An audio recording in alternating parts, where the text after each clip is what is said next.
Marissa Nasution. Halo. Thank you for coming. Thank you so much for having me. Aku senang sekali bisa hadir di sini. Di tengah-tengah, padahal nanti harus ke Singapura kan. Tapi masih nyempetin ke Kemang. Itu bener-bener ya kita appreciate. Makasih banyak ya udah mampir sini dan mau nge-share. Aku dulu tinggal di Kemang karena itu seneng banget balik lagi ke daerah sini. Iya makanya. Nah, aku tadi udah ngobrol panjang sebelum ini kan. Tapi kita pengen coffee talk santai. Tentang emotional intelligence. Terus gimana cara otak kita bekerja. Wah berat banget kayaknya.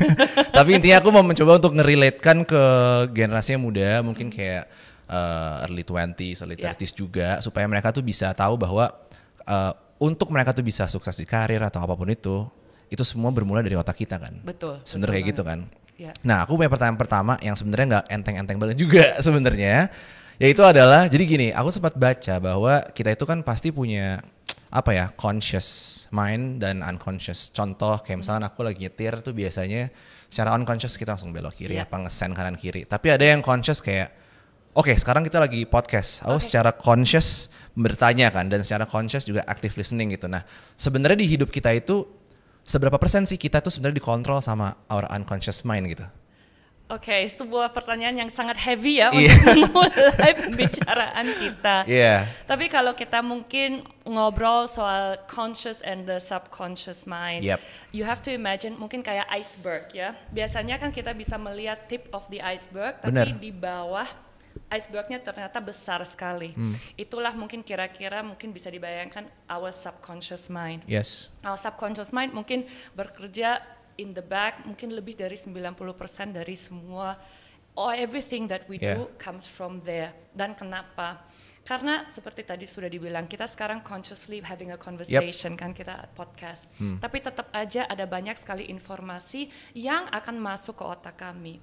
For example, udara yang sedang berada dalam ruangan ini. Tapi saya juga bisa mendengarkan mungkin suara-suara di luar, di jalanan. Itu semua akan masuk ke otak kami, tapi sudah pre-filter oleh our subconscious mind, karena itu sekarang tidak dibutuhkan informasi-informasinya. Karena I consciously focus speaking to you. Make sense, masuk akal sih. Jadi itu maksudnya unconscious itu mungkin banyak yang nggak tahu. Conscious itu ya berarti artinya kayak kita dengan sadar penuh ya kita ngelakuin aktivitas itu. Cuman kalau unconscious tuh mungkin bias-bias aja. Tapi itu juga masuk ke dalam otak kita gitu kan. Nah, you've met a lot of successful people, right? Sekarang tinggal di Singapura juga. Pasti banyak sampel-sampel ya kan. Wah, ini sukses di bidang ini di Indonesia juga. Aku pengen tahu sebenarnya dan buktikan apakah memang ada nggak sih scientific reason behind how the brains of successful people work? How does their brain actually operate? Enteng sekali pertanyaannya. I love having this type of conversations karena buat aku mungkin kita menggunakan otak kami setiap hari. Tapi mungkin banyak orang tidak tahu apa sih perbedaannya antara otak kami and the mind. Right? Otak kami adalah the physical biological organ. Dan the mind sebenarnya adalah sebuah abstract perspective where we have our thoughts, behaviors, tapi juga memories kita. Nah, dan dua ini sebenarnya beda, tapi they have to work together. One cannot exist without the other. Jadi kita membutuhkan dua-duanya. Dan kalau kita mengerti cara bekerjanya otak kita, itu kita bisa menggunakan informasinya untuk membuat sebuah rutin yang lebih bagus. For example, like how to make good habits, tapi juga how to break bad habits. Dan kalau kita tahu itu, it really helps you in advancing your self-growth and also that you can use for your career. For example, like goal setting. Kalau kita tahu otak kita bekerja and what it takes to prime your brain to follow your goals, itu sangat-sangat berharga. Tapi tunggu, aku mau nanya dulu deh. Dulu ini kelupaan sebenarnya. Dulu di awal sebenarnya kan Marissa nggak fokus ke tentang science dari otak lah, tentang emotional intelligence kan. Artinya kayak aku sempat kaget kemarin pas kita ngobrol pertama kali. Sepertinya Marissa itu nggak yang kayak gini yang aku tahu gitu kan. Jadi kayak Marissa tuh mengubah pikiran kamu gitu kan, mengubah gitu kan. Dan apa yang membuat waktu itu jadi berfokus ke industri ini gitu, yang tadinya kan mungkin ke entertainment ya kan segala macam gitu. Apa sih yang merubah sebenarnya? Aku awalnya emang membesarkan karir di Indonesia sebagai seorang television presenter. Yes. Aku dulu di MTV, abis itu menjadi presenter Gossip, dan sebagai MC. Dan I really enjoyed that part of my life and that chapter of my life. Tapi waktu aku pindah ke Singapura, itu di tahun 2018, aku mendapat kesempatan untuk benar-benar menanyakan diri sendiri, what do I want this next chapter of my life to look like? Karena aku pindah dan aku memutuskan untuk take a break dari dunia entertainment. Jadi aku pikir, what is my passion? Dan itu menurut aku juga sebuah hal yang sangat penting, kita harus menanyakan diri kita sendiri. Bener. What do I want to do? Karena sering sekali mungkin kalau kita, apalagi tanya anak-anak muda, mereka mungkin mengikuti sebuah impian dari orang tua untuk kuliah jurusan inilah, subject matter ini. Dan buat aku, waktu itu aku sudah umurnya 30, nah aku dapat kesempatan untuk fulfilling my other dreams, my own dreams. Dan itu untuk study psikologi.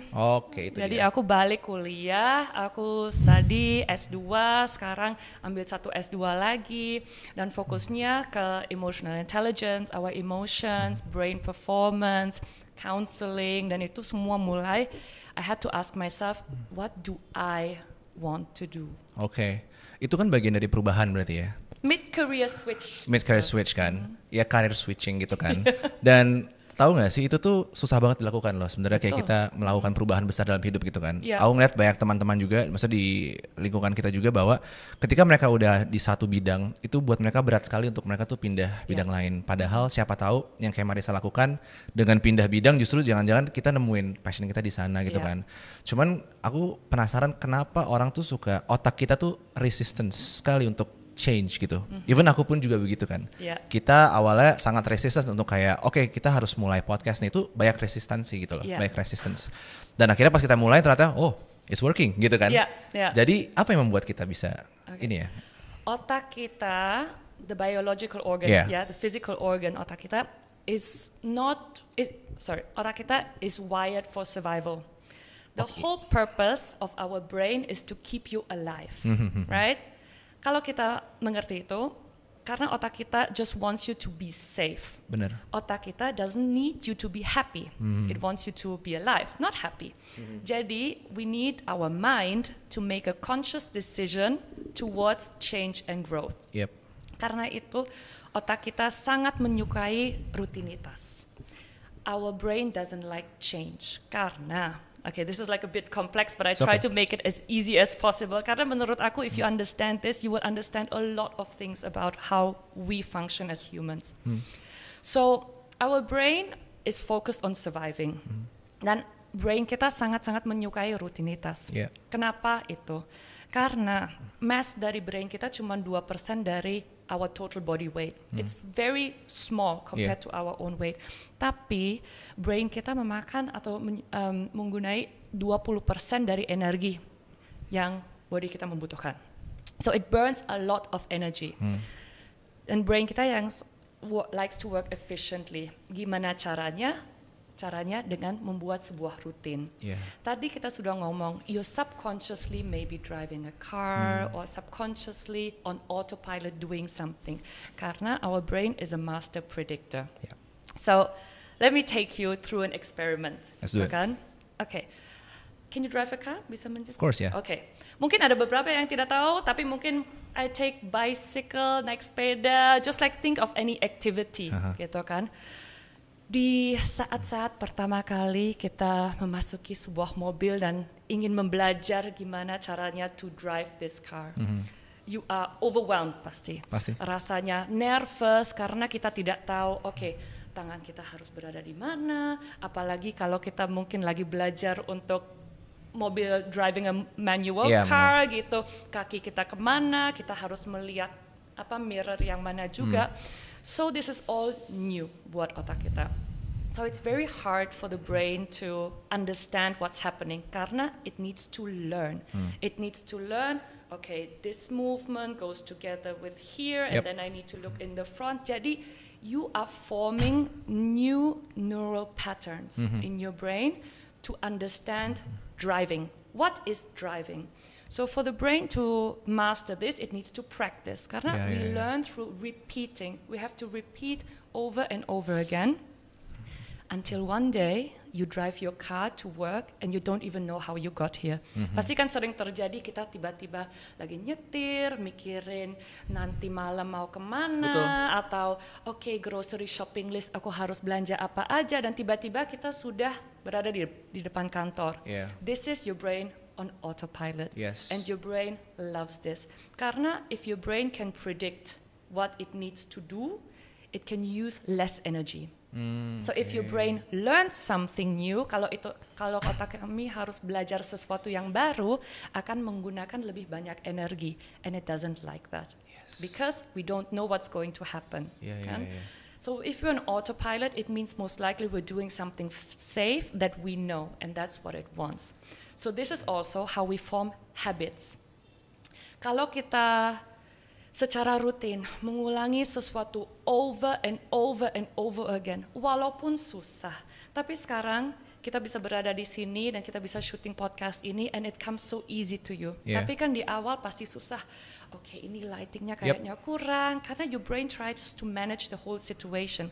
But now that it's used to this situation, it doesn't bother you anymore. Betul. Karena di awal we fear the fear of failure, mungkin kita merasa kita dijudge, atau mungkin ada fears yang lain. So if it knows what to do, it can eliminate all of that. Setuju. Mungkin itu juga alasan kenapa kalau kita kerja ya di kantor, itu kadang-kadang kalau aku ya lebih capek daripada olahraga loh.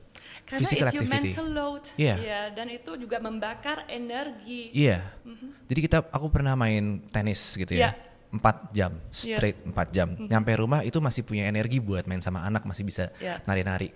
Tapi kalau abis misalkan nyiapin podcast ada 5 episode gitu, sampai rumah tuh udah kayak zombie. Nggak tahu mau ngapain karena energi tadi 20%. Wow. Cuman kalau untuk orang-orang yang mungkin kayak udah di atas 30 gitu.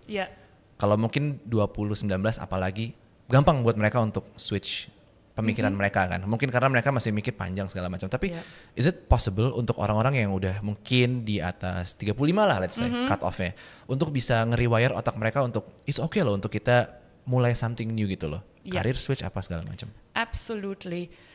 Mungkin beberapa orang berpikir kalau aku merasa stuck, aku sudah dari dulu seperti ini. Benar, itu maksudnya. Itu sudah nggak bisa dirubah lagi gitu. Tapi the truth is otak kami has a beautiful function, it's called neuroplasticity. Jadi dengan experience baru, otak kami selalu bisa belajar yang baru, dan itu benar-benar sampai at the end of our lives. Jadi bukan berarti kita usianya 60-70 gitu, and then you feel you cannot change anymore. Change will be harder, pasti lebih susah, karena kita sudah menjalankan sebuah rutin yang sudah which your brain loves, so it's harder to change that. Karena it's hard to introduce something new, tapi it's not impossible. Kalau dari rutin tadi, berarti kan itu kalau dirunut-runutin dari pas masih muda banget kan. Aku pengen nanya tambahan tentang mungkin masa kecil gitu loh. Apakah kayak our childhood itu benar-benar bisa mempengaruhi siapa kita di pas udah dewasa sebenarnya? Yes. Karena kalau kita mungkin di masa childhood kita sering, apalagi mungkin gender, let's talk about gender roles in that sense kan. Mungkin kalau perempuan selalu dibilang you are so shy, dia pemalu. Jadi kalau dia selalu mendengar kalau dia seorang pemalu, dia bisa internalize belief itu kalau dia seorang yang tidak confident. Jadi dia bisa nanti di masa dewasanya, she believes it because she has been told this belief all her life. But it also cannot be true.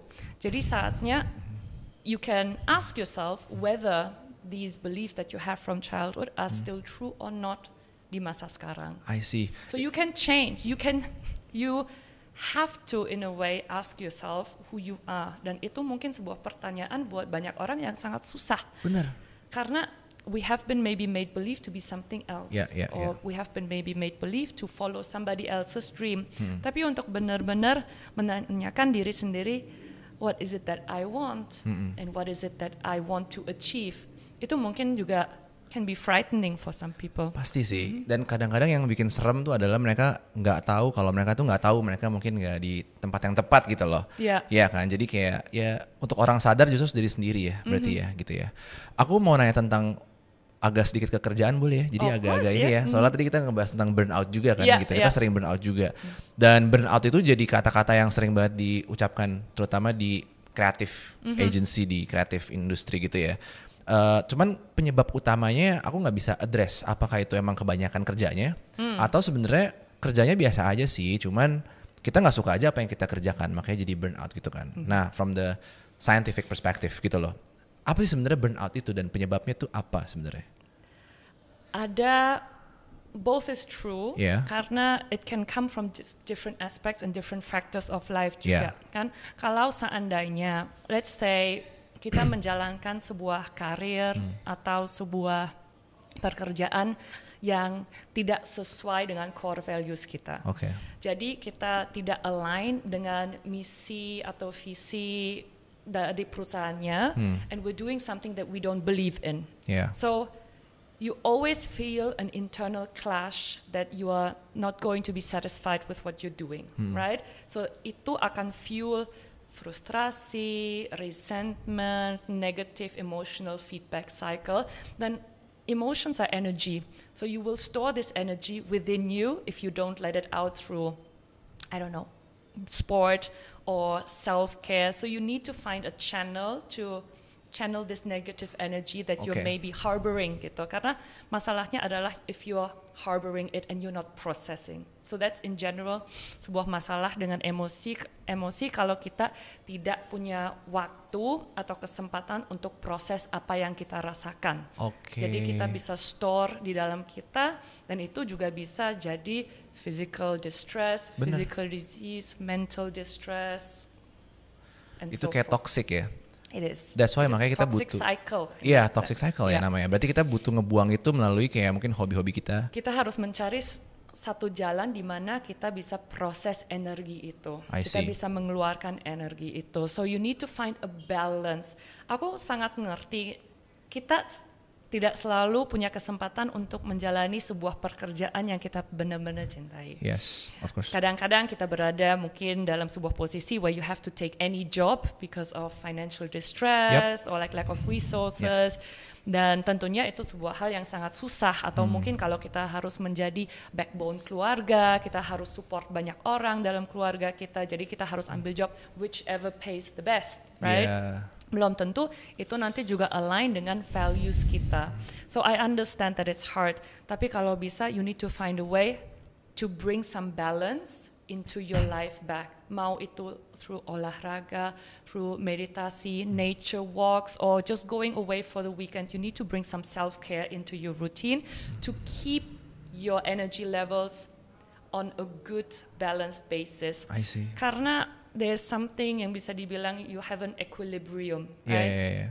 So you are looking at an emotional homeostasis where you want to be content. You don't need to be happy every day. Mungkin banyak orang berpikir kita setiap hari harus senang, setiap hari harus like overjoyed. Tapi semua emosi sangat penting dalam kehidupan kita. Karena kemarahan is also showing you something. Kesedihan is trying to show you something. So all emotions are necessary in our lives. Jadi if you know how to understand your inner world and how to regulate it, you will feel much better and it's easier to stay in this balance. Semua orang nggak punya privilege untuk milih apa yang dia kerjakan gitu kan. Mungkin ada financial pressure atau apapun itu dan that's the fact juga it di Indonesia. It is a fact, ya kan? Even in Singapore I believe itu juga terjadi, ya kan? Dan ini relate ke aku punya beberapa mungkin persahabatan teman gitu ya dan kadang-kadang aku suka baca buku kan, baca buku, nonton podcast juga dan itu kan salah satu apa ya personal development inilah ya activity dan aku bilang ke mereka kayak lo harus mulai nih untuk apa belajar sesuatu karena kalau misalkan lo mau keluar dari apa ya dari lingkaran itu ya kan lo punya value yang sebenarnya lo tawarkan gitu loh ke company atau kemana gitu kan.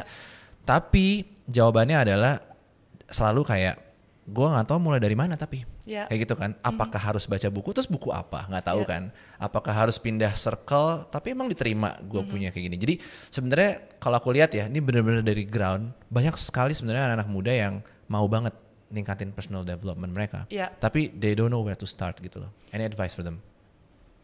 I think it's a very good example, apalagi they don't know where to start. The problem is not where to start.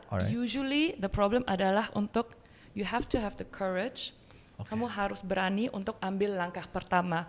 Whatever book it is, whatever podcast it is, you need to start. Itu yang paling susah biasanya. Karena again, otak kita sangat-sangat suka dengan rutinitas kita karena kita safe. Walaupun kita mungkin unhappy dengan pekerjaan kita, dengan work-life balance kita, tapi at least we are alive and we're safe. Dan itu fungsi pertama dari otak kita. Jadi we have to really appeal to our conscious mind to make this conscious decision to change.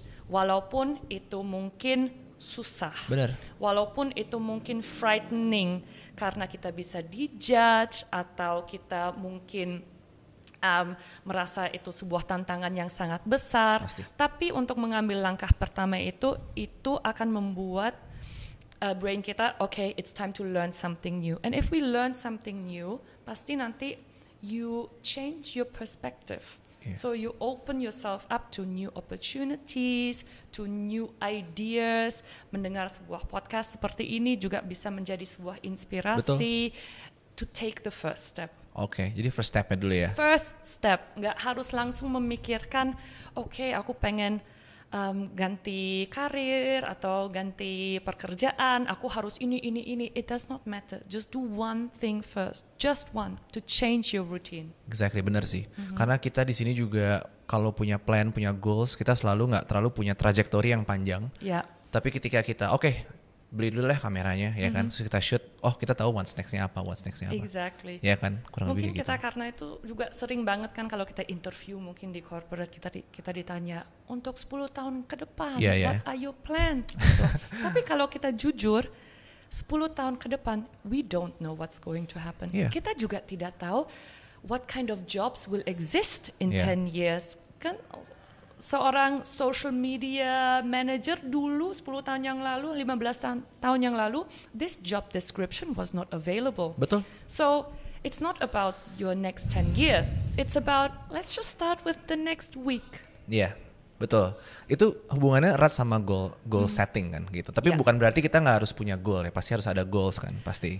Kita bisa mungkin mempunyai sebuah goal besar, tapi kita juga harus menjadi empathetically to yourself, saying that my goal can change. Mungkin ada beberapa orang yang emang fokusnya harus ini, tapi you can also change the way. Nggak harus sebuah perjalanan selalu straight aja. Betul. We all know it has ups and downs.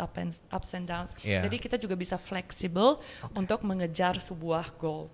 Dan kalau untuk goal setting sendiri, yang penting menurut aku adalah if you know that your subconscious mind can work in your favor, it can also help you to achieve your goals. Setuju banget sih. Karena orang banyak yang terlalu meromantisasi kayak goal harus tingginya. It's good, tapi kadang-kadang nggak praktikal ya. Iya, yang praktikalnya aja terlebih dahulu. Mungkin kalau kita ingin membeli sebuah rumah, maybe you don't have the funds untuk membeli sebuah rumah sekarang. Tapi what can you do towards this goal? The first step can be just reading a self-development book or joining sebuah online course. Karena kan sekarang ada banyak sekali free online resources, bisa mengikuti sebuah kursus untuk management atau leadership atau belajar sesuatu yang baru. And it's free on the internet. Do that. Karena kita tiba-tiba bisa juga ke-trigger. It's like, I want to learn about this. I never knew about this. So it sparks your curiosity. Setuju. And also that can sparks your will and motivation towards change. Sangat setuju sih. Aku sekarang tuh bapak kan, ayah anak satu gitu kan. You're a mother too, right? Ini sekarang lagi in the middle of proses aku belajar untuk stress regulation juga. Karena ngeliat anak kan juga mereka belum terlalu bisa nge-regulate stress mereka, tapi aku juga jadi belajar, as a father aku harus jauh lebih sabar, harus lebih gini-gini kan. Cuman ini konteksnya mungkin ke professional career gitu. seberapa penting kita harus bisa nge-regulate stres kita. Terutama kalau misalkan kita punya pandangan jangka panjang, kita mau sukses di karir kita gitu kan. Pasti kan IQ satu hal kita pasti akan mungkin untuk tier awal IQ menjadi patokan, tapi untuk nextnya lagi kan mungkin udah EQ yang jalan kan. Nah itu seberapa important stress regulation? It's very important untuk emotional sama mental well-being kita. Dan itu satu hal yang emang kita sudah belajar dari kecil. It influences us dari kecil juga kan. Tapi mungkin beberapa yang generasi milenial atau even Gen Z merasa mungkin dulu waktu kita di masa kecil juga nggak terlalu diajarin. Lebih dibilang, kamu jangan nangis, jangan jerit gitu kan. Jadi sekarang, apalagi kalau ada yang dari audience juga parents gitu, kita sekarang ada kesempatan untuk merubah itu. Karena emotions are energy. If you keep it, it will come out one way or another. Sometimes even worse, or it festers and becomes really bad resentment or physical disease. Jadi aku juga sama anak-anak aku bilang, just let it out. Dan kita sebagai orang dewasa, we maybe like not going to be in the supermarket tiba-tiba tantrum gitu kan. Tapi kalau kita mungkin stres di kantor, kita pulang ke rumah dan kita sendiri tidak punya cara untuk proses emosinya, untuk sit with our emotions, bisa kita nanti we yell at our children, kita justru mengeluarkan semua frustrasi yang mungkin terjadi di kantor ke anak-anak kita. So this is something dimana sangat penting buat kita untuk belajar tentang diri kita sendiri. Kenapa kita merasa stressed? What is stressing us out? Triggernya apa? Kalau kita tahu triggernya, kita punya awareness apa triggernya, jadi kita bisa merubah respons kita kepada sebuah trigger. Apakah itu, it can be anything, right? Maybe kita, yang mungkin juga sering terjadi, ada banyak orang yang people pleaser. Jadi mungkin ada sebuah tugas, mereka ditawarkan tugas ini, padahal dalam hati mereka ingin say no, ujung-ujungnya dibilang, okay, I'll do it, it's fine. Tapi that's me, I think. So how do you feel about it? Stress juga. Jadi kan we are creating our own distress. Dan kalau kita tahu itu sebuah masalah dalam diri kita, kalau kita mungkin we say yes too many times, it is a good invitation untuk menanyakan diri sendiri, why do I do that? Mungkin dulu waktu di masa kecil sering diajarkan seperti itu. Apakah itu sebuah hal yang kita cuma melakukan di kantor? Apakah di rumah juga dalam personal life kita? So maybe it's time to learn how to say no. Setuju. Itu bagian dari self awareness ya berarti ya. Exactly. Knowing yourself. Karena itu yang aku masih pelajarin juga sekarang sih. Makanya banyak pertanyaan di sini yang my personal questions juga, gitu kan. Tentang ini juga. Salah satunya adalah tadi benar people pleaser. Sekarang udah mulai aku kurangin. Tapi sekarang nih aku suka merasa mungkin aku juga cukup ambitious orang ya kan, dan kompetitif juga. Jadi kadang-kadang suka merasa, mungkin banyak orang di luar sini juga yang begitu yakin, adalah aku suka ngerasa ketika istirahat tuh kayak guilty aja gitu. Karena ngerasa gak produktif kan. Tapi pokoknya pengennya kalau bisa gak tidur deh, kita kerja terus gitu kan. Tapi sebenarnya mungkin itu gak healthy juga buat badan kita kan. Nah, is it healthy untuk orang-orang yang bener-bener ambisius banget tapi nggak memikirkan mungkin well-being mereka juga kayak gitu? Di environment kita, I think we have created this hustle culture. Mungkin itu bahasanya hustle culture. Hustle culture, di mana kita harus selalu mengejar sebuah impian, mengejar sesuatu, and we're always looking beyond the horizon, what is next. So we never really learned how to be satisfied with what we have right now and appreciate the present moment. Dan aku sering banget juga from my clients dengar, I always want more, I always push further. But to what price, right? Karena gini, our mind is functioning and wants to be ambitious. Pasti. But you also have a body to take care of. Sleep is so underrated. Tapi itu sebuah hal yang sangat penting buat emotional dan mental well-being kita to come back to this homeostasis of balance, right? Balance itu okay. Di culture kita selalu available. Mau email masuk jam 10 malam, kita tetap aja buka handphone baca emailnya, walaupun you probably don't need to answer it and you know it, but we feel the urge to do so. Dan kadang-kadang mungkin juga dalam pekerjaan kantoran or corporate, it's maybe even expected to be always on. Yeah. Cerita I have a client dan dia bilang, gila aku seharian kerja di kantor, abis itu aku harus ambil call karena US time, jadi aku baru bisa tidur jam 11, jam 12 malam. Tapi bukan berarti kita juga tidur jam 11, jam 12 malam, because you need to decompress all everything that's happened today, gitu kan. So that fuels our fight or flight. This fuels anxiety kita selalu alert. And if our mind and body is always alert, which means we're burning energy all the time. Betul. So we're not coming back to a restful state. Karena kan nervous system kita, we have one that is like the fight or flight, and also rest and digest. But if you're always in fight or flight, when do you have time to rest and digest? Setuju. You have to really make the time to do so. And if we don't have enough time, I think that's where people also go towards burnout, di mana kita merasa burnout, kita merasa stres, kita merasa we have anxiety. Kalau kita melihat, why do we have so many mental health issues? Did we maybe create an environment where we make these mental health issues for ourselves? Yeah. This is the culture that we have created. Yeah. Kita berkontribusi juga. Betul.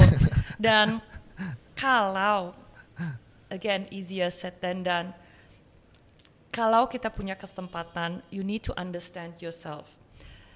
The older we get, the person you spend the most time with is yourself and your thoughts, right? Karena dialog di atas ini tetap berjalan all the time. So it's good to know yourself and actually to also like yourself. Jadi buat aku sendiri, for example, I'm just speaking from personal experience. Aku seorang ibu, 2 anak, masih kecil juga. Dan aku sering banget bilang aku tukang taksi sebenarnya. Aku anterin mereka sekolah, ya sekolah inilah, sekolah ini, abis itu jemput, abis itu ke gymnastics. Banyak sekali of my own time is going for them, which I love doing. Tapi I also had to like check in dengan diri aku sendiri. Can I do it all? Dan aku realize I cannot do it all at the same time. Yes, I have ambitions, tapi untuk sementara I have different priorities. So I had to have a really good conversation dengan diri aku sendiri. Apakah mungkin the ambitions dan career steps yang aku, like things that I wanted to achieve, can it just wait? Karena it was stressing me out. I was not fulfilling my own goals, tapi my family also needed me to do other things. So I said, it's okay for me to take a step back, tapi you have to have this conversation with yourself and you have to be okay with it. And this helps me a lot juga to be fine. To, of course, kita bisa mungkin melihat orang lain dan kita compare dengan orang lain. Kok dia tiba-tiba udah 5 langkah di depan aku, udah dapat promosi ini, tapi maybe you're doing other things and it's okay. You don't need to compare yourself. Dan tau gak, berarti itu gara-gara handphone juga ya, handphone kita. Social media. Social media. Dan aku mengubah beberapa hal dari everyday habit, yaitu adalah kalau di iPhone kita ini itu ada feature kayak do not disturb kan, atau kayak personal gitu. Aku selalu nyalain itu setiap hari. Dan banyak yang protes, terus terang banyak yang protes. Jadi kayak, Gi kenapa sih kok mau nelpon gak bisa gitu kan. Itu adalah salah satu cara aku sih untuk bisa kontrol juga. Karena selama ini kalau aku lihat, terutama mungkin yang jauh lebih muda lah ya, mungkin millennials muda atau Gen Z, aku melihatnya mereka dikontrol sama sosial media, ya, sama handphone mereka. Ada notification pop up, mereka langsung gimana pun ceritanya mereka harus buka. Dan itu bener kata Marissa tadi, agak toxic ya. Jadi kayak kita malah dikontrol sama algoritma. Bener, it's dopamine feedback dopamine mungkin. Dimana kita selalu ingin tahu what's going on, am I missing something? Padahal your notification can wait and you know it. Dalam hati kita semua tahu sebenarnya tidak sepenting itu juga. So ini juga sangat susah karena we are controlled by this addiction to social media, technology, and information that we have. Tapi balik lagi, kita harus menanyakan diri kita sendiri, to what price, right?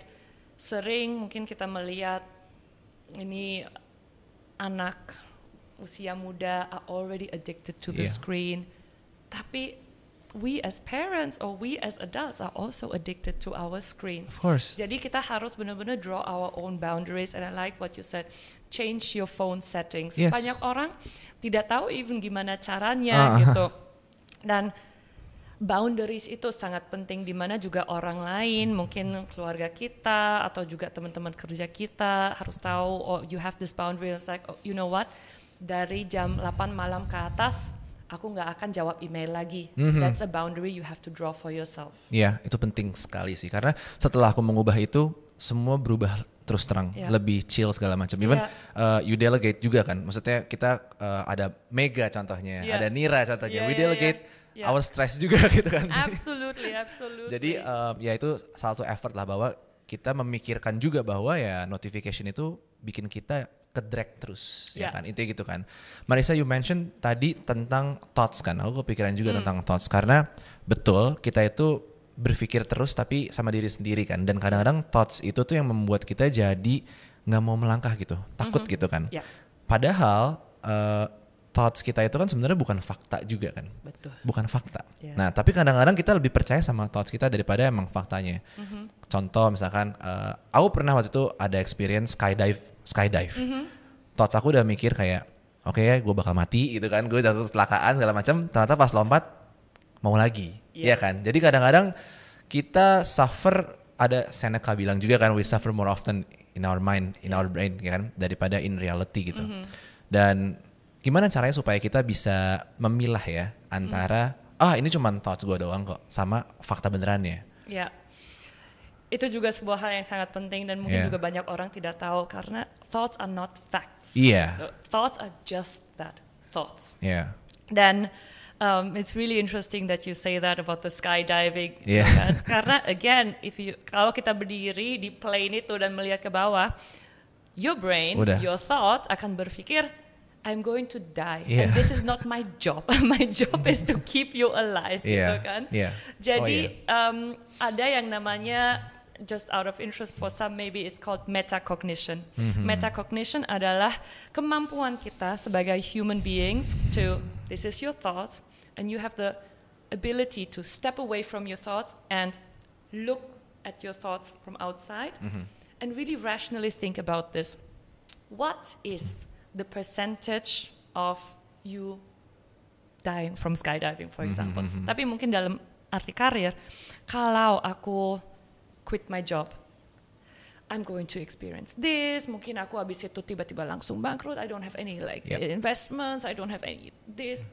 Tapi kita juga bisa melihat, oke, apakah itu semua fakta dan apakah itu semua akan terjadi? Karena kita sering melihat sebuah fear itu as something that is going to come true, but it's just a hypothetical possibility. It is not a fact again. So it's about taking this change and taking the first step towards change, walaupun our brain doesn't want you to, because change is always hard and change is always new. So change always comes with certain challenges. So it's about stepping away from the thoughts that you have and look, apakah itu benar dan apakah itu akan terjadi. Itu hal baru.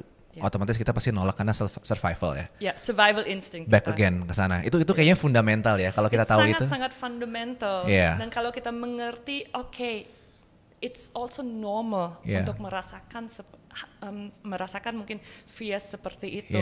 Karena sering mungkin orang lain berpikir, oh, maybe it's just me. Mungkin cuman aku yang merasakan hal seperti ini. Mungkin aku yang merasakan resistant against change, or why am I feeling so stuck, and why is it so hard for me untuk melakukan sebuah perubahan. Tapi everybody feels like that karena it's biologically wired in us. Itu ngaruh banget ke, jadi kalau nggak salah 3-4 tahun yang lalu aku pernah diundang jadi guest di podcast juga kayak gini juga. Tapi saat itu kita udah mulai podcast juga. Dan tahu kan rasanya awal-awal kita nge-host gitu pasti kan rada tegang ya kan, terus takut kayak nanya apa lagi ya atau gitu kan. Tapi ternyata pas jadi guest tegang juga ternyata. Pasti. Aku tadi juga nervous pas pertama kali kita mulai ngobrol gitu. Kan? Padahal aku mikirnya, aku kira yang tegang tuh cuman yang bawain aja. Ternyata guestnya dulu juga tegang ya. Berarti thoughts aku salah ya. Artinya semua orang di situasi itu juga sama kok, takut juga. Cuman ya kita nggak tahu faktanya waktu itu. Ya kan? Karena kita mungkin ada fear untuk salah ngomong, apakah nanti dijudge, hal-hal seperti itu. So our defense mechanism, our fight or flight mode is turned on. It's like, okay, we're in danger gitu kan. Padahal sebenarnya then if you step back, it's like, no, I'm actually safe. So it's this dialogue yang ada dalam otak kita yang terus berjalan. Setuju. Nah itu denger ya. Nah jadi 2-3 hari lalu aku buka Instagram, your Instagram. Terus ada satu hal yang klik banget, terus terang, aku akan tanya ini di podcast wajib gitu ya. Jadi kita kita bukan content creator lah, tapi intinya kita contribute ke dunia konten untuk bisa share value segala macam. Tapi kadang-kadang ini relate banget, kenapa? Karena kita tuh di-push terus untuk show up, untuk tampil prima terus, harus rapi ya kan. Pokoknya gimana pun ceritanya aku harus show up terus. Padahal ya kita manusia juga, capek juga. Kadang-kadang ada moodnya lagi nggak beres juga. Jadi you mention about identity burnout ya. Dan boleh nggak jelasin identity burnout? Karena itu term yang baru buat aku terus terang. Kalau kita melihat term identity burnout ini mungkin sangat baru buat beberapa orang, buat listeners juga. It's about the roles that we have in our lives. Karena mungkin sekarang roles kita, aku sebagai guest, you're the podcast host. But kamu juga punya role sebagai orang tua. Betul.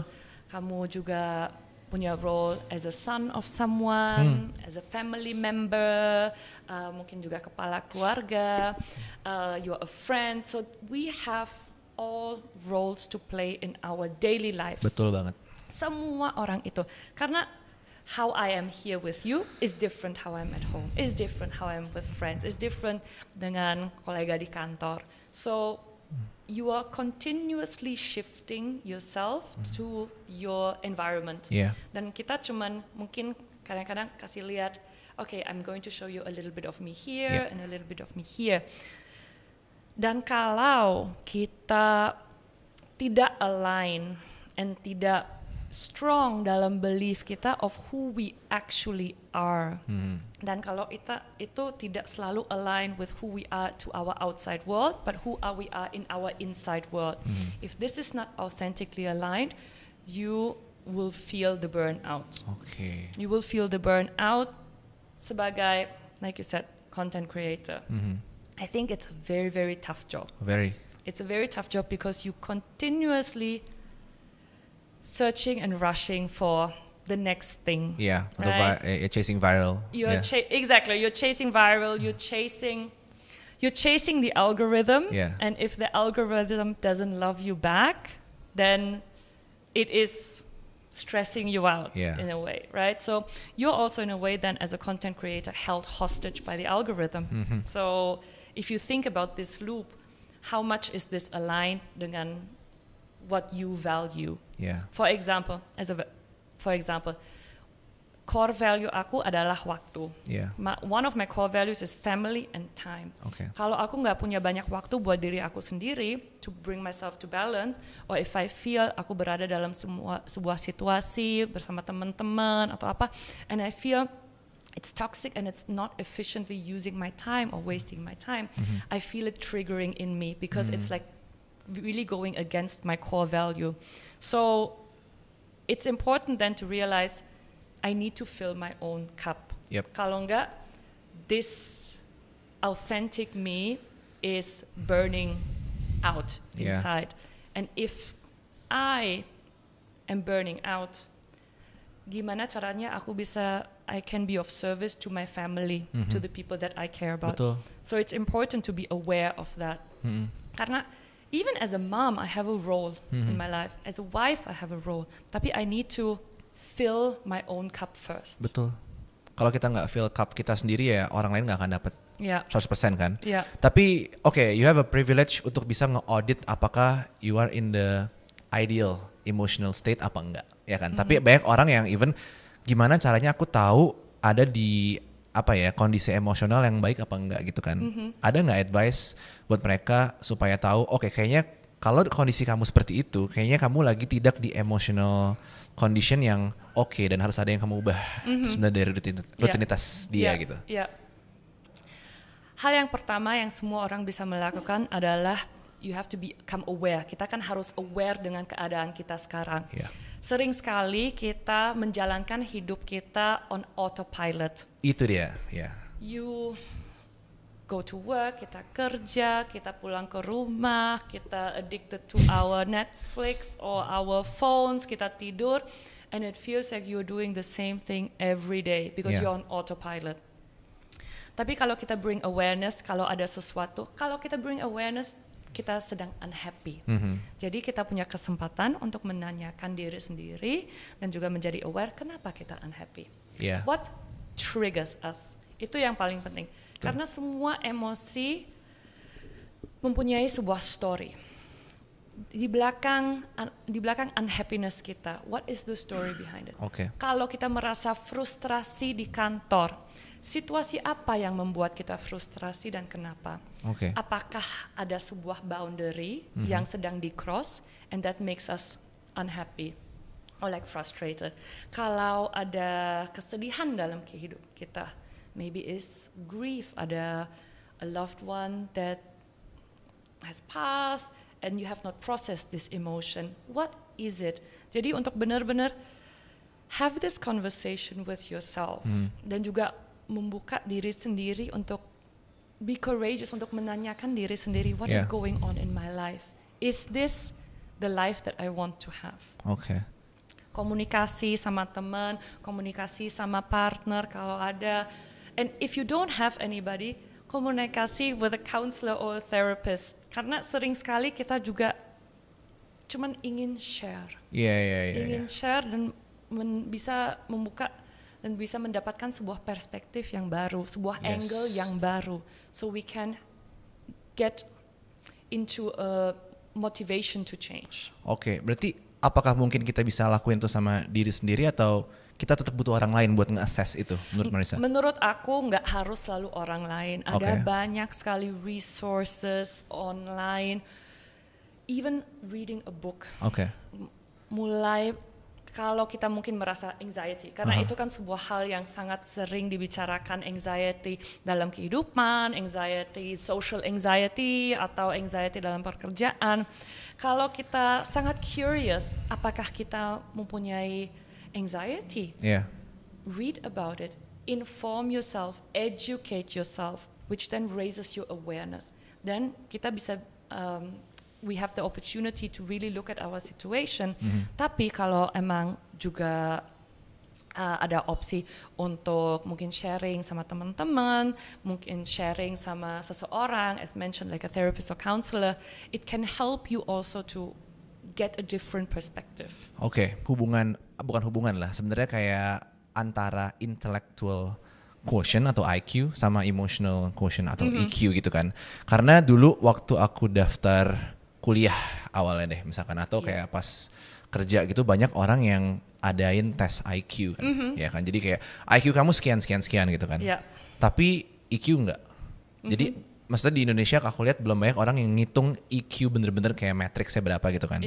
Is there any way or any possibilities for human can measure EQ or emotional quotient? Ada banyak sekali tes yang mungkin ada pertanyaan atau survei, jadi you can test how empathetic you are, empathy kita setinggi apa, atau gimana caranya mungkin reaksi kita dalam sebuah situasi at work. Ada, tapi enggak se-standardized IQ. Kalau IQ test kan ada banyak sekali variants juga, dan juga ada kayak like this is your IQ. Tapi I would also like to mention maybe that don't take this as a final label gitu.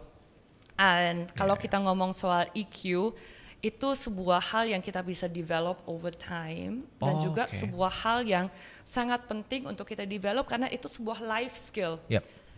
kalau kita merasakan empathy towards another person, it is a skill yang kita bisa menggunakan sebagai leader, sebagai untuk project management, tapi juga communication skills. Gimana caranya untuk manage sebuah team, gimana caranya untuk motivasi orang-orang, untuk influence orang lain. Itu kan sebuah skill yang kita membutuhkan sehari-hari juga.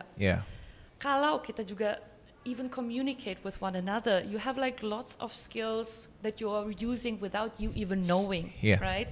Dan itu hal yang sangat penting for our own development, tapi juga for our own well-being. Oh, jadi itu bisa dipelajari ya, maksudnya kayak along the way? Bisa. You are never stuck.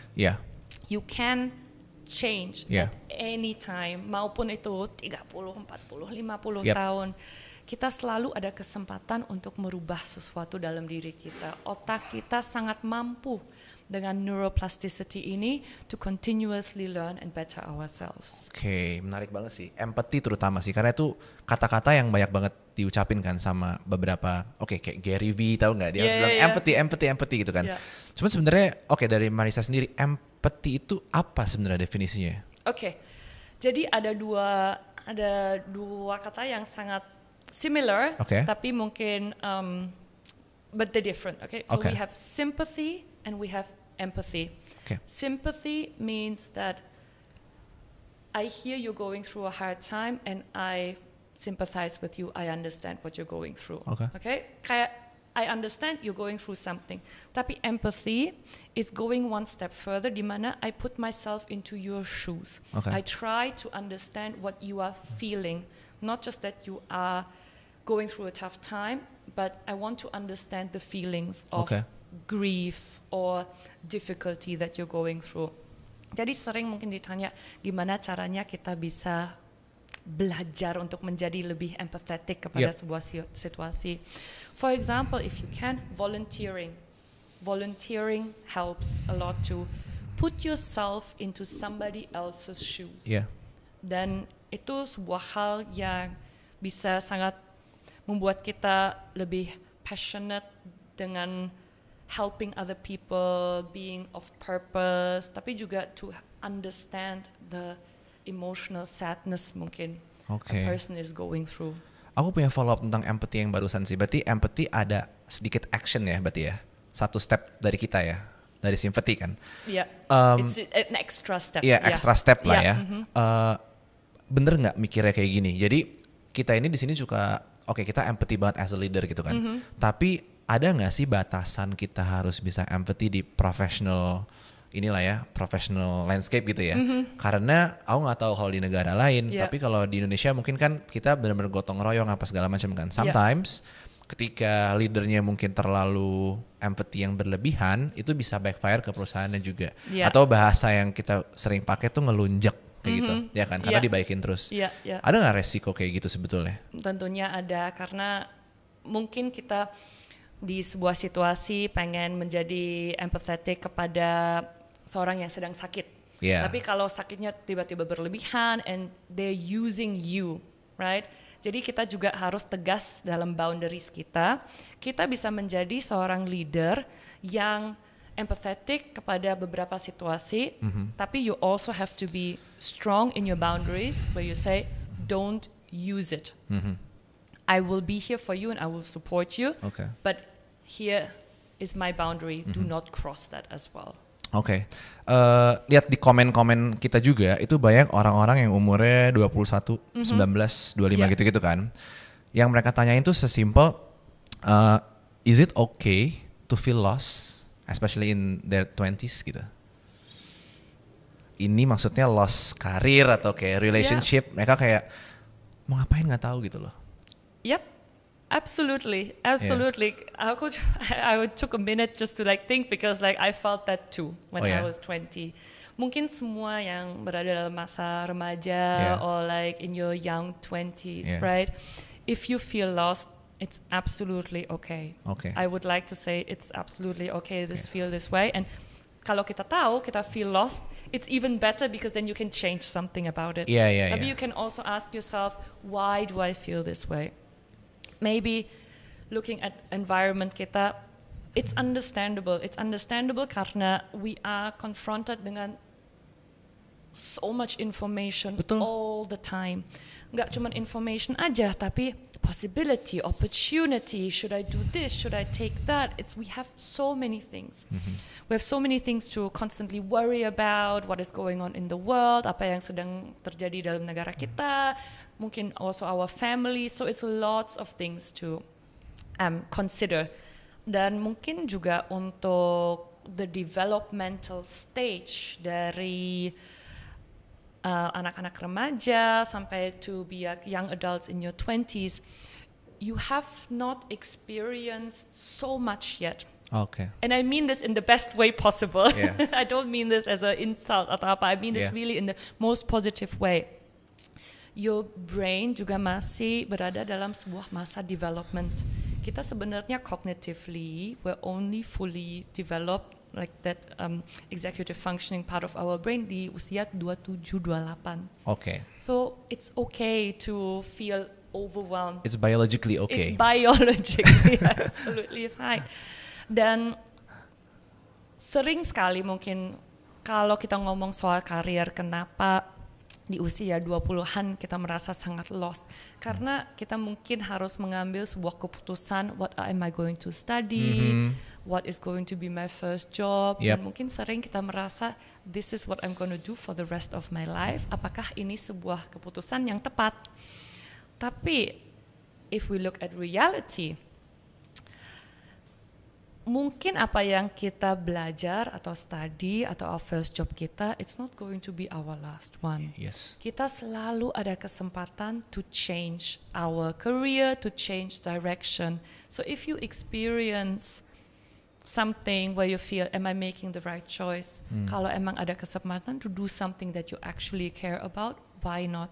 Ini aku bilang sering sekali mungkin orang tua punya banyak ekspektasi, banyak impian-impian yang mungkin di dalam masa tidak terwujudkan. Jadi mereka punya ekspektasi untuk anak yang menjadi dokter atau lawyer atau finance investment banker. Tapi mungkin anak ini pengen menjadi seorang dancer, seorang artis, seorang veterinarian. So kalau mereka harus mewujudkan impian orang tua, mereka mungkin dari awal merasa lost and not aligned with your core values again. Betul. Funny story, aku ke dokter gigi. Dan aku tanya dokter gigi aku, kamu emang dari dulu impiannya menjadi dokter gigi atau enggak? Karena kan itu sebuah profesi yang sangat spesifik gitu. Kan. Betul.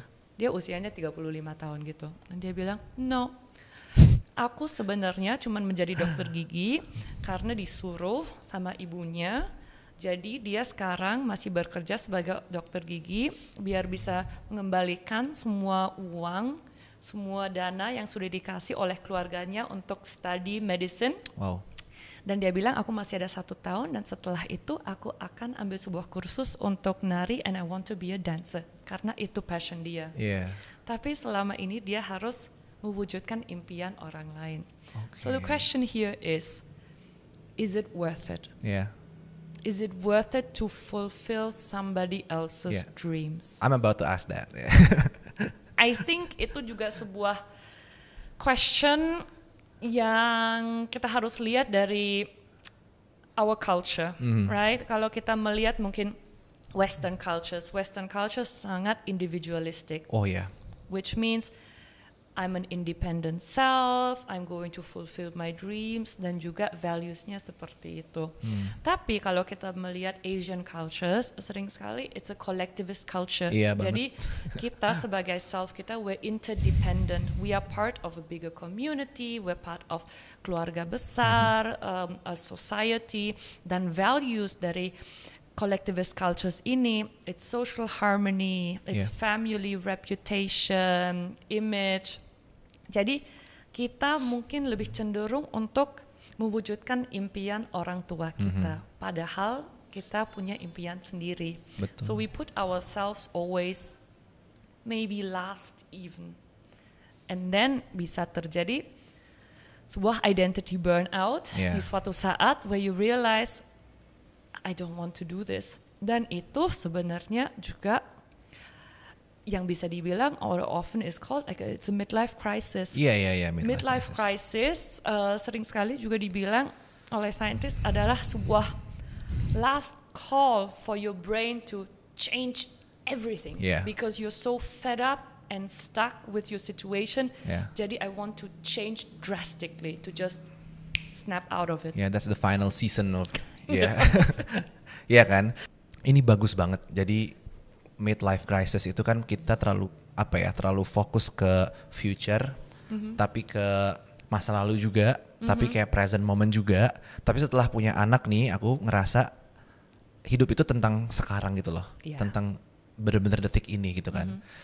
Tapi kebanyakan orang yang berpikir itu kayak lagi sekarang, tapi otaknya kemana-mana gitu ya kan, kemana-mana gitu kan. Dan aku baca di salah satu postnya Marisa juga, lagi-lagi inspired by that post, you cannot add days to your life, right? But you can add life to your days. Right? Itu powerful banget phrase-nya dan bener banget juga. Karena banyak orang yang bener-bener nggak peduli sama kehidupannya. Mereka expect dan mereka pengen untuk kalau bisa ada waktu tambahan, waktu tambahan. Betul. Padahal yang mereka harus lakukan adalah ya nge-utilize 24 jam mereka kan. Ada nggak penjelasan tentang phrase itu? I really love that quote and karena it makes you think gitu, apakah what I'm striving for, what is the price we pay gitu kan. Dan ini balik lagi mungkin buat semua teman-teman milenial yang sudah menjadi orang tua atau parents out there. You spend so much time untuk worry tentang pekerjaan atau masa depan kita, pengen beli rumah, and these are all fair gitu. Ini semua fair goals to have. Karena kita pengen security atau safety. Tapi the price that we pay, is it worth it? Buat aku, for example, anak-anak aku sekarang lagi masih kecil, masih 7 dan 5. Dan aku, aku pengen banget kejar karir aku pengen banget punya banyak waktu untuk membangun karir aku lagi. Benar. Tapi aku juga sadar kalau this time bersama anak aku di mana mereka kecil gak akan kembali lagi. Betul. Jadi suami aku sendiri sekarang sudah kerja dari jam 10 sampai jam 7, 8, kadang-kadang 9 malam. Jadi kadang-kadang dia tidak bisa do bedtime routine sama anak-anak atau kadang-kadang dia tidak bisa melihat anaknya sama sekali. Jadi aku bilang kalau aku juga punya pekerjaan seperti itu, what for? Jadi nanti aku tidak bisa melihat anak aku tidak bisa menghabiskan waktu bersama anak aku. It's not worth it for me. Karena priority aku buat sekarang adalah I want to be there. Dan itu juga sebuah boundary mungkin bisa menjadi inspirasi buat yang punya masalah dengan teknologi and like social media juga. Aku sekarang bilang kepada diri aku, walaupun susah, aku jemput anak dari sekolah jam 3 dan mulai dari jam 3 sampai jam 8 kalau bedtime mereka, setelah mereka tidur, aku berusaha untuk tidak merespon email. Only after that. I want to be away from my phone. Kalau ada sesuatu, I can have it on my watch, and I know it's not urgent, tapi I try to be away and do work later. Betul. Dan mungkin di awal kita merasa, oh no, the world is falling apart without me gitu. Tapi ternyata everything baik-baik aja juga. The email can wait. Tapi your kids cannot. Betul. Dan sering sekali aku juga mendengarkan anak-anak bilang, please put your phone away. And I was like, okay. Gitu kan. Karena kita kalau juga duduk dan kita melihat anak kita yang terus melihat kita typing or scrolling or something, mereka juga belajar, this is more important than me. Sedih sih.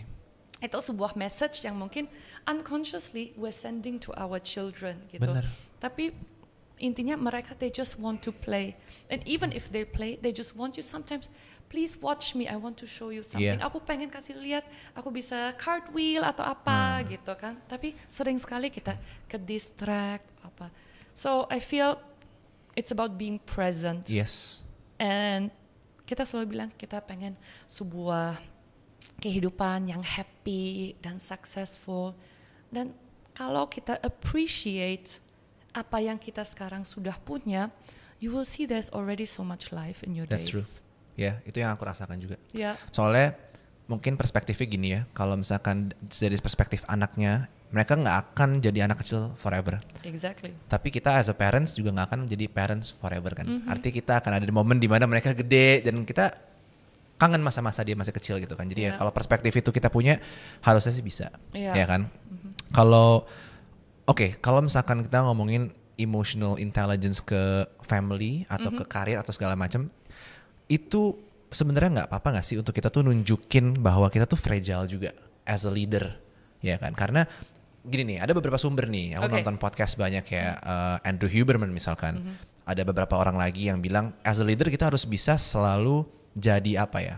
Jadi inspirasi, ya kan? Pokoknya kita look up to Augie misalkan, harus selalu ready. Tapi setiap saat kadang-kadang aku juga merasa lagi nggak mood, ya kan? Lagi sedih, ada masalah di mana? Kan ke kantor pasti kita juga pasti sebagai manusia pasti nggak bisa bohong kan. Menurut Marissa, as a leader, apakah kita harus selalu show up sebagai pahlawan terus atau kita boleh nunjukin sisi fragile kita?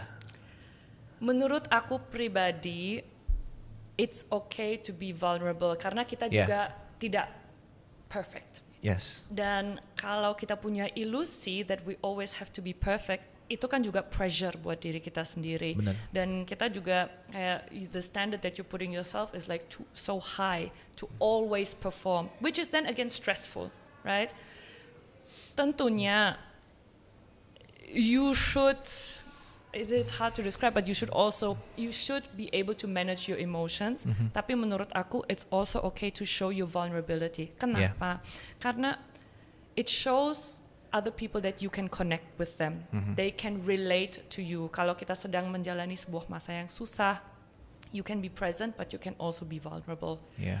Again, kalau kita melihat the different cultures, mungkin di culture Asia kita lebih prefer hierarchy, kan, dimana banyak orang berpikir oke, kita sebagai leader kita selalu harus strong, kita harus selalu menjadi sebuah inspirasi. Tapi untuk generasi yang lebih muda, kita juga sedang menjalani sebuah shift di mana we want to relate to one another. Kita lebih pengen we want to move away dari hierarchical structure ini and come more of like a horizontal structure where we feel we are all equals. Of course, there's somebody who is maybe the senior leader of a group, but we want to be able to connect with one another. Mungkin karena itu juga sering sekali ada clash ya antara generasi yang lebih tua, maybe Generation X with Generation Z, or now even dengan Generation Alpha ini, karena values-nya juga sekarang sudah beda. Betul. Dan itu dimana as a leader kita harus mempunyai the flexibility to understand one another. Tapi kalau kita sangat stuck dengan rules and regulations kita, and kalau kita tidak mau connect dengan Gen Z, you will always have this clash in between. Betul. So it's like values of Gen Z, what are they? What are my values? Gimana kita bisa mencari sebuah compromise that works for everybody. Itu nggak gampang sih ya. Itu nggak gampang. Dan itu juga sangat unique to every special situation, to every team, to every corporate structure. Tapi itu sebuah masalah yang aku sering dengar atau klien sering datang gitu, like, how do I communicate with the younger ones? Menarik banget sih. Ada true story tentang itu. Aku punya teman kerja di Singapura juga.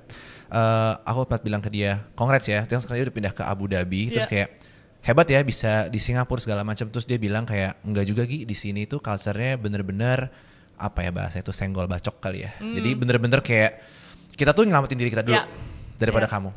Sedangkan sebelumnya dia masih yang di Indonesia, beda banget sama di sini. Gue tuh bisa bener-bener kayak main sepeda bareng leader gue, nongkrong segala macam. Jadi totally different gitu kan. Menurut Marissa, kira-kira culture yang bagus di suatu company itu gimana supaya bisa tadi yang benar-benar 3 pie-nya itu bisa antara Gen Z, Millennial sama Gen X gitu? Menurut aku yang paling penting adalah to have a cultural understanding of what are the values? For example, like what are the values of this team?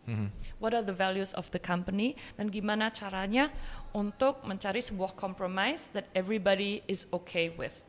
Dalam arti kalau kita in a leadership position, you have to have, of course, some boundaries, guides, and rules. Pasti. Or KPIs even, itu non-negotiables. Pasti. Tapi you have to also have a certain flexibility. You have to have understanding kalau something bad happened in somebody's life. You have to have understanding that it's okay to take a day off in a way, right? Nggak harus yang super authoritarian juga. Tapi again, you have to know your people, you have to connect to your people, you have to understand them, and also learn gimana caranya aku bisa komunikasi sama mereka. What is it that they need from me sebagai seorang leader, sebagai seorang mentor? Karena the younger generation, what do they want? We want to be, aku dikira younger generation, gak juga. The younger generation, they want to be respected as well, right? Tapi mungkin dari coming from a Gen X, very authoritarian, you have to go through certain steps gitu. It doesn't work in this climate anymore. Dan again, juga tergantung sektor corporate-nya seperti apa. Biasanya kan kalau in a creative industry, it's way more fluid and flexible kan daripada if you're in a very old school traditional banking system. Pasti. Kan sangat berbeda. Very conventional. Ini menarik nih. Jadi ini titipan sebenarnya dari beberapa anak-anak di sini bahwa untuk kita bisa nge-manage our emotional intelligence itu kan mungkin level 1 mungkin ya adalah kita bisa nge-manage diri kita sendiri, ya kan. Tapi tadi kita ngomong leader. Oke, gampang buat leader untuk manage down ya. Jadi kita nge-manage our employees or team gitu kan. Tapi gimana caranya kalau misalkan kita ketemu sama justru leader kita yang secara level emotional intelligence-nya di bawah kita. Dan itu udah diakui secara kolektif misalkan. Ada yang kayak gitu, karena di Indonesia banyak banget bos toxic tuh banyak sekali gitu kan. Any tips buat itu tuh, orang-orang kayak gitu untuk nge-manage up, gimana caranya?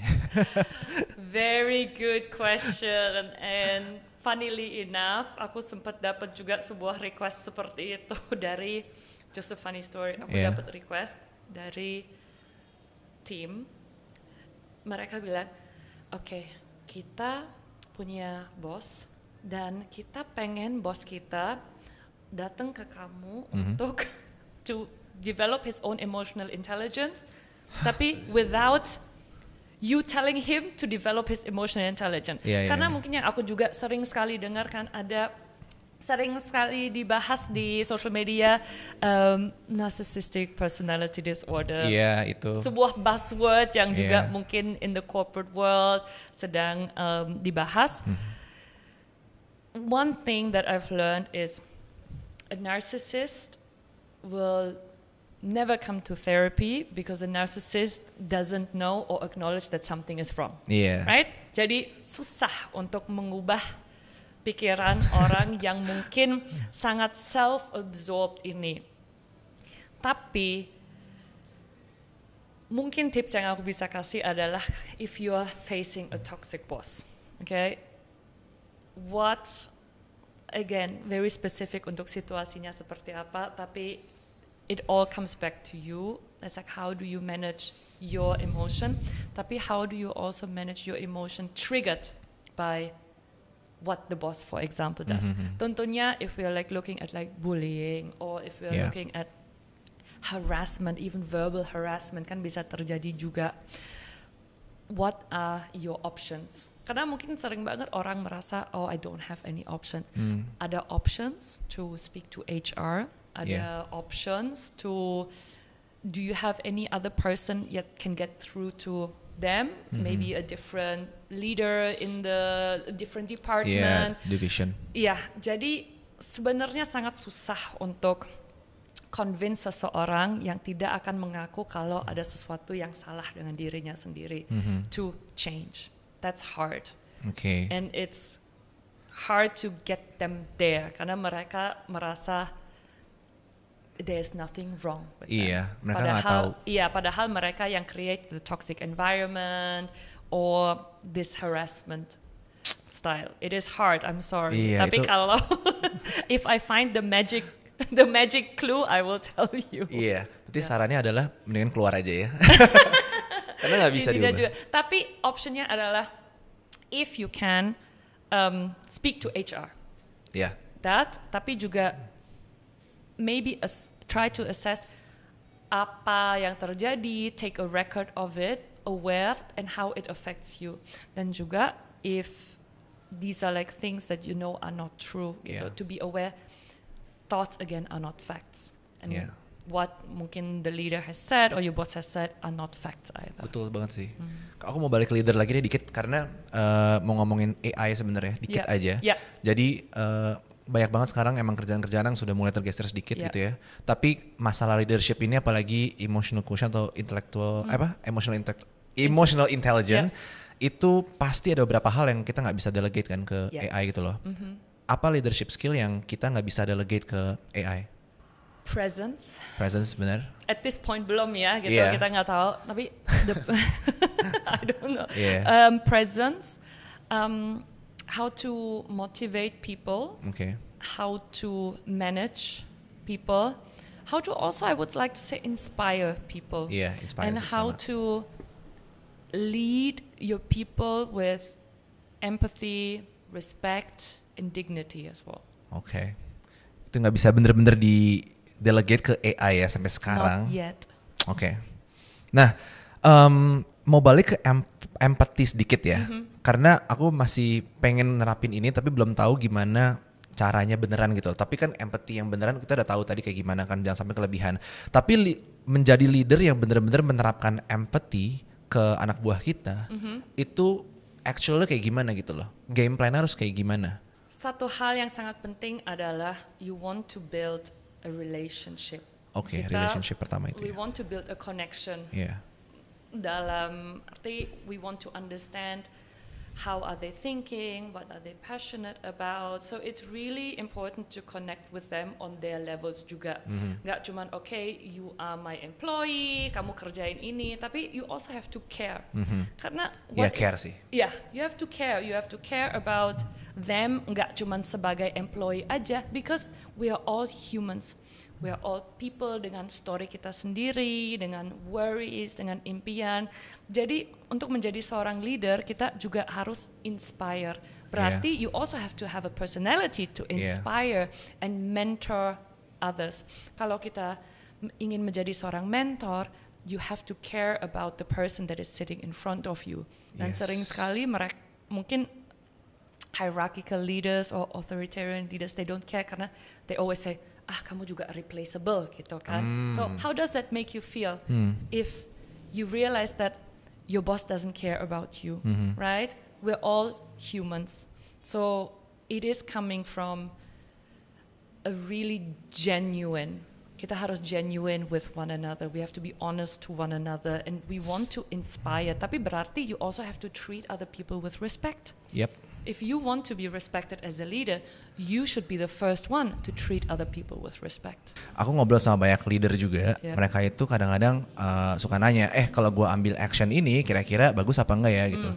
Tapi alasan mereka itu karena mereka takut atau ada khawatir diomongin atau gimana gitu loh. Jadi maksudnya mereka tuh ambil action berdasarkan karena takut nanti employee gue ngomong apa ya, atau orang lain ngomong apa gitu loh.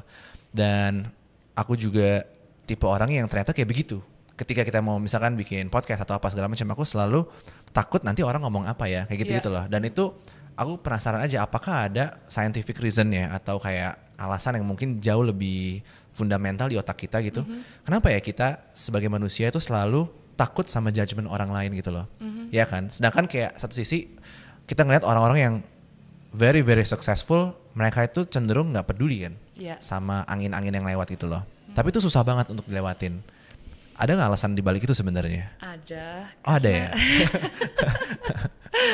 Kalau kita melihat evolusi kita sebagai human beings gitu kan, kita dulu like community itu sangat-sangat penting buat evolution kita. We were tribe people. Dan kalau kita mungkin dulu mengucapkan sebuah hal yang salah, we would be kicked out of the community or the tribe. And if we are alone, we cannot survive. Jadi sangat penting to keep this social harmony. This was like untuk safety kita juga, for the safety of you, but also for the safety of the whole tribe. So we have this inner fear of being judged. Gak ada orang satupun kayaknya yang suka kalau dijudge. Pasti sih. Dan kalau kita diomongin, tentunya it can have a negative effect on us, can have a negative effect untuk reputasi kita, untuk image kita, and this is something we fear because we don't want to be left out. Mm-hmm. So biologically, from an evolutionary point of view, it is like imprinted in our brain to not want to be difficult in that sense, karena it threatens our safety. Dan kalau kita melihat mungkin zaman sekarang, I think dengan social media, dengan semua komen, I think all of us, kita selalu punya fear to be exposed or misunderstood, dan juga often maybe things are taken out of context. Karena sebenarnya itu kan juga sangat penting. Kenapa kita ingin mungkin criticize atau kasih feedback kepada orang? Intinya mungkin kita pengen kasih constructive feedback biar orang ini, our employee bisa develop. So it's again, how are you saying it? Gimana caranya you communicate your message dengan benar juga? Apakah kita communicate constructive feedback ini sebagai sebuah insult, or you say it in a negative way? Tentunya si orang ini merasa hurt and why are you attacking me, kan jadinya sebuah attack. Jadi kalau kita punya sebuah connection, sebuah relationship dengan tim kita yang bagus, if you care about this person, you can give the feedback also in a constructive, meaningful way. Wah, itu perspektif banget lah ya. I think so, because it comes back again like how do we respect one another gitu. Dan sering sekali kalau kita melihat this old leadership structure, yang berada di posisi atas, you looking down at people, right? And you're treating people just like numbers, harshly or rudely, or numbers gitu. Kamu kan cuma salah satu employee gitu. Tapi a good and empathetic leader doesn't just care about the team, also cares about the janitor, the office person, the secretary, because it's an inclusive work environment that really shows respect for all people. Not like it's not about which position you have. That's right. Dari otak gue panas nih. Marissa, it's been 1 hour and 23 minutes. Oh my God, already? Yeah, I have 1,000 more questions to ask you, but I will come I know you have to go. I know you have to go. Karena Jakarta macet banget. Yeah. So thank you so much for coming. Thank you so much for having me. Makasih banget. It's been a great conversation. Terima kasih. Thank you so much, Marissa. Terima kasih. Oke, teman-teman semua, itu ya Marissa Nasution. Semoga bisa bermanfaat buat teman-teman semuanya. Thank you so much. Bye-bye.